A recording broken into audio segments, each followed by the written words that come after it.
Dizainas tenkina materialinius ir estetinius žmogaus poreikius, atspindi epochos ir tautos materialinę kultūrą, buities sanklodą. Jis susijęs su architektūra, jos stiliumi, puošia žmogaus aplinką. Dizainas – plastinio meno šaka, įvairių gaminių meninis konstravimas ir gyvenamosios aplinkos formavimas. Pats terminas dizainas, aš manau, yra daug jaunesnis.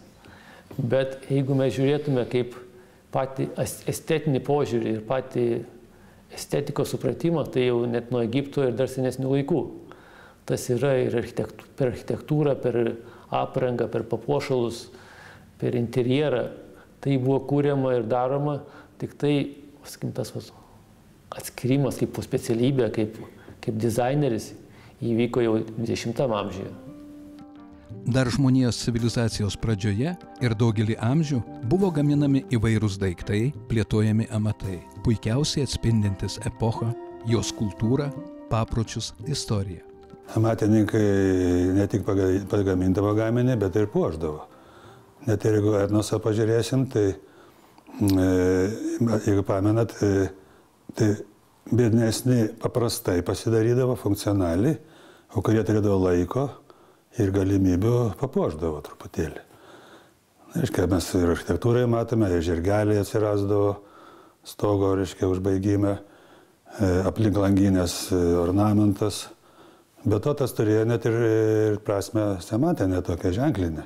Civilizacijos pradžioje mes matome nepaprasto grožio daiktai ir jie yra ne tik tai funkcionalūs, bet jie yra ir dekoratyvūs ir taip pat yra simbolius visokius reiškia. Ir tai yra atsirado su daikto gaminimo pradžia. Lietuvoje jau nuo 17 amžiaus buvo rengiami dailiųjų amatų specialistai. Jie įvairiais laikotarpiais buvo mokomi amatininkų dirbtuvėse, mokyklose, mokėsi užsienyje arba savarankiškai. Istoriškai Vilnius buvo atviras miestas meistrams iš visos Europos.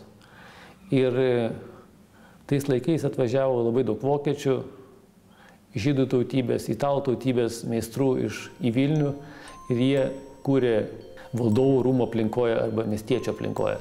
Nuostabu matyti, kaip neturėdami nei elektros, nei kažkokių tai šiuolaikinių įrankių, žmonės sugebėdavo tai atlikti ir padaryti, kas iki šiol atrodo sunkiai pakartojama netgi. XIX amžiaus pabaigoje sparčiai auganti pramonė paveikė ir paspartino dizaino raidą. Išplėtota masinė įvairių dirbinių gamyba, pradėtos rengti amatų ir dekoratyvinės dailės parodos. Dizainas, kaip šiandieną mes jį suprantame, jis atsirado tada, kada įvyko pramonės revoliucija, kada gamyba labai paspartėjo, pasidarė lengvesnė, greitesnė, kada statybos pasidarė masiškesnės ir poreikis jau amatininkai negalėjo aptarnauti masinio pirkėjo, masinio vartotojo, taip pasakyčiau. Ir tada atsirado tas reikalas, kad reikia kurti ir daiktų pasaulį, taip kaip kūriamas architektūros. Architektūra tai tūkstančius metų turi istoriją. Štai jos metodas labai gražiai galėjo pereiti į dizaino metodą. 20-ojo amžiaus pradžioje vakarų šalyse, kuriant naujus gaminius, buvo siekiama suderinti funkcionalumą su emocionalumu. Atsirado ir stiprėjo individualios saviraiškos laisvė. Buvo kolektyvinis toksai noras išbaigti mūsų aplinką iki galo, iki daiktų, iki indų, iki baldų. Na ir čia atsirado toksai gabus žmogus, kuris sukūrė Bauhauso mokyklą, kurioje buvo labai gera sintezė menų. Tenai dirbo ir Kandinskis, ir Malevičius, ir šitas Klėja Paulius, tai jis ten dėstė garsus dailininkas, kuris visos enciklopedijos yra kaip tapytojas, jis ten dėstė spalvotyrą.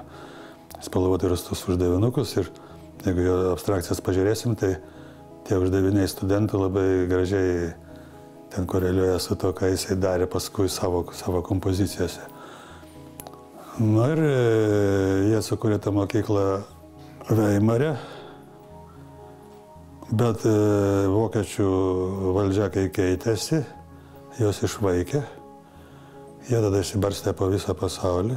Daugausia idėjas ir šiandieną gana aktualios. Aš nematau didelio prieštaravimo tam, kas dabar vyksta, nes jie labai buvo menų sintezės šalininkai. Dabar menai kaip niekad yra susilieję visi. Dabar tekstilė, skulptūra ir visi kiti menai, jie taip yra artimi kaip niekad. 20-ojo amžiaus 3–4 dešimtmetyje stiprėjanti individualios saviraiškos laisvė paskatino būrį jaunuolių iš Lietuvos studijuoti Paryžiuje. Tarp besimokančiųjų buvo dailininkai Stasys Ušinskas, Juozas Mikėnas, Jonas Prapulenis ir kiti. Profesinio meistriškumo užsienyje įgijo ir dizaineris juvelyras Darius Gerlikas. Studijuodamas Italijoje įgijau tokią specialybę, kuri Lietuvoje nebuvo dėstoma. Tai brangakmenių tvirtinimas, naudojant štikelius. Tai šiuo metu aš beveik vienintelis dirbu tokioje technikoje ir ruošiu Telšių dailės akademijos studentus, pravedu jiems praktikas ir apmokau šios technikos. 20-ojo amžiaus 3–10 Lietuvoje beveik nebuvo specialistų nuosekliai dirbusių taikomosios dailės ir dizaino srityje. Išeiti į tarptautinę areną jauna Lietuvos Respublika galėjo tik su savo liaudies menu. Etno ta kultūra ir klestėjo, jinai buvo visai neprofesionali, bet jinai buvo nuostabi. Ir ten buvo viskas labai racionalu ir ta šiaudinis stogas, puikiai izoliacija. Aiškia, kodėl klonai tokie buvo, aš aiškinausi pas mus ir kodėl pas tenai Amerikos šitos, reiškia, kažkokius sektantus tenai, kur kaimai labai bendruomeniniai kitaip visai statosi. Jie sienas padaro ant pievos ir kaimas visas subėga surenčia. Ir susisuka tik tai. Ir toks dėžė tokia, nes ten jie turi padaryti šienai. O mūsų kaimėtis su sūnum arba su švogeriu daro. tą rastą apjojęs, tai jisai gali tik tai rastais kelti ir už tai jisai stogą didelį darydavo iš kritulių, reiškia, o tas apačia visai žema. Sakė, tai reiškia, čia visur dėsningumą randi ir tada, kada tu pradedi studijuoti, tu supranti, kad tam ir dizaine yra visur logika. Pradžiai yra vizija, paskui yra matematika, logika ir visa kita, o kai pabaigai vėl vizija. Mūsų tie kaimai ir zervynai ir visi tie nuostabus yra. Paimkite ir Vilnių, pavyzdžiui, seną Vilnių, kaip jisai padarytas tapybiškai. Kiek reikėjo, tiek pasuko. Bet jisai visas minkštas, reiškia, ir staiga baut Titanikas. Arba tenai, kad ir tas didžioji gatvė, tas gyvenamas namas. Ten lyg tai bandyta kažką ten irgi skaidyti, bet jisai prie Jonų bažnyčios, jisai žiaurokas yra. Tarpukaryje Lietuvos kūrėjams didžiausią įtaką darė Art Deco ir neoklasicizmas, kurie atitiko to meto Lietuvos kultūroje vyravusias tautinio romantizmo nuotaikas.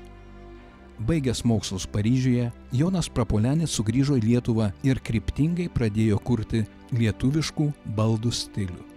Jo kūrybą lydėjo nenutylančios diskusijos apie tautinį stilių architektūroje, vaizduojamoje ir taikomojoje dailėje. Kiekviena šalis, manau, turi savo tradicijas ir savo charakterį. Žmogaus gyvenimo būdas atsispindi ir dizaine. Pietiečiams reikia daugiau spalvos, kažkokio tai gyvumo, šiauriečiams kažkokios tai švarios formos. Ir mes turim tą kaip ir vidurį tokį viduriuką, kada turim ir formą, ir spalvą mėgstam. Estetiniu požiūriu, tai jį reikia, kaip sakant, pastumėti tą žmogų, kad jis gyventų gražesniai, geresniai, malonesniai aplinkoje. Jonas Prapulenis daug prisidėjo prie baldų dizaino ir monumentaliosios dailės plėtotės Lietuvoje. Per visą savo kūrybinį laikotarpį Jonas Prapulenis sukūrė įvairios paskirties baldų visuomeninėms įstaigoms, projektavo ir pats gamino baldų pavyzdžius masiniai gamybai. Palaipsniui Jono Prapulenio baldai keitėsi nuo sunkių formų sukurtų tarpukaryje iki lengvesnių, grakštesnių, sukurtų kūrybinės brandos metais. Tol šlifuodavo, kol gaminys nebūdavo ne prototipas, bet iš viso gaminys. Jis jau net ir technologiškai būdavo paruoštas, kad jisai be trikdžių eitų. Po Antrojo pasaulinio karo visus Lietuvos kūrėjus palietė sudėtingo sovietmečio idėjinio persiorientavimo problemos. Nors tuo metu šiek tiek buvo toleruojama stilizacija ir dekoratyvumas, tačiau buvo reikalaujama išryškinti sovietinės ideologijos elementus. Dizainas Lietuvoje atsirado, taip tas profesionalusis, patys pirmieji pagrindai, tai 60 metų pradžioj. Buvo kurta katedra, toj sovietinėje imperijoje buvo nutarta padaryti dizaino edukaciją. Tai nebuvo poreikis toksai giluminis, bet buvo poreikis neatrodyti barbarais pasaulyje, nes tas buvo tokia konkurencija su vakarų pasauliu. Apie tą laiką susikūrė baldų eksperimentinis konstravimo biuras, kuris be abejonės yra pirmas profesionalus dizaino biuras. Pasakysiu, kodėl. Ten nebuvo baldininkų, nebuvo dizainerių tada, dirbo architektai, vyresnės truputį kartos, dar mūsų karta atėjo jaunesnioji. Mes iš jų labai mokėmės ir galvojam, kad mes tai jos geriausios padarysim. Čia reikia jas maždaug pralenkti. Buvo toks sveika konkurencija.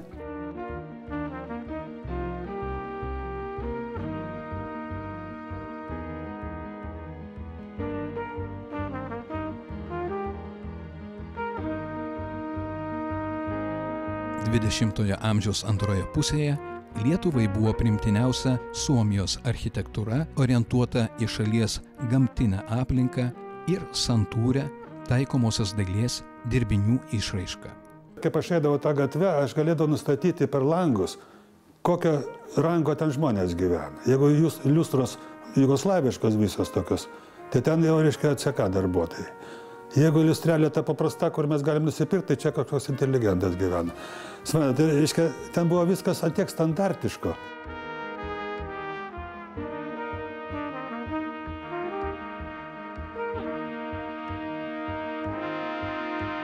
Sovietmečių pati sistema buvo labai tokia paprasta.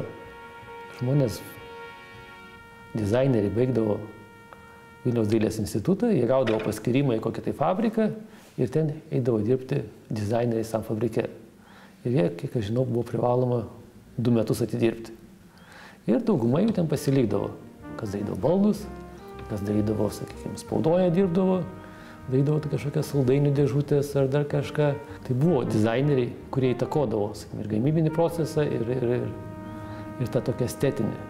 Bet ta estetika buvo tų tarybinių laikų estetika. 20 amžiaus pabaigoje sovietinėje Lietuvoje pagrindinės tendencijas diktavo jaunesni kūrėjai, kurių pastangomis atsinaujino lietuvių dizainas, keramika, tekstilė, juvelyrika, baldų dizainas. O baldai yra tradiciniai lietuviški, Lietuvoje labai stiprus.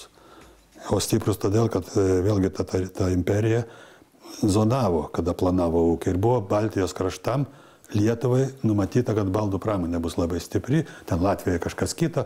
Suprantat, jie tą imperiją taip mėtė, kad jie nebūtų savarankiški ir visko negamintų. Taip jie jautė tokį, galbūt jeigu atsiskiria, tada tik vieną šaką turi ir tada blogai, kai viena šaka. Reiškia, kad nėra pasirinkimo laisvės. Lietuviški juvelyrikos dirbiniai 20-ojo amžiaus antroje pusėje patyrė stipres modernėjimo apraiškas, kurios sklido iš estų juvelyrikos mokyklos. Keliant gintaro apdirbimo meninį lygį, reikšmingas skulptoriaus ir dizainerio Felikso Daukanto vaidmuo. Palangos gintaro muziejuje iš įvairių Lietuvos kūrėjų sukomplektuotos lietuviškų gintaro dirbinių parodos 1971–74 metais apkeliavo Čekoslovakiją, Vokietiją, Prancūziją, Italiją. Tuo metu tai buvo pirmas aukštas lietuviškų papuošalų įvertinimas. Nuo 6-ojo dešimtmečio pabaigos dailiojo metalo apdirbimo lietuviai mokėsi Estijos dailės institute Taline. Tradiciškai buvo ruošiami specialistai, buvo technikumas metalo meno Telšiuose ir paskui kiti važiuodavo vėliau jau į aukštąjį į Taliną pastudijuoti. Mūsų studijų laikais buvo permainos ir tas važiavimas į Taliną kažkaip jisai jau pradėjo ribotis ir aš studijavau industrinį arba, tai tais laikais buvo bendras pavadinimas dizainą. Kas tuo metu buvo akcentuojama grafinis dizainas, interjero dizainas ir produkto dizainas. Tos 3 kryptis buvo pagrindinės mūsų studijos kryptis. 1990 m. kovo 11 d. Lietuvai atkūrus nepriklausomybę, visiems teko prisitaikyti prie ekonominių rinkos sąlygų. Nemažai įmonių ir leidyklų, netekę valstybinių užsakymų, bankrutavo. Laukinis kapitalizmas pradėjo diktuoti savo taisykles – greičiau, pigiau, daugiau. Ir atsirado jau laisva prekyba.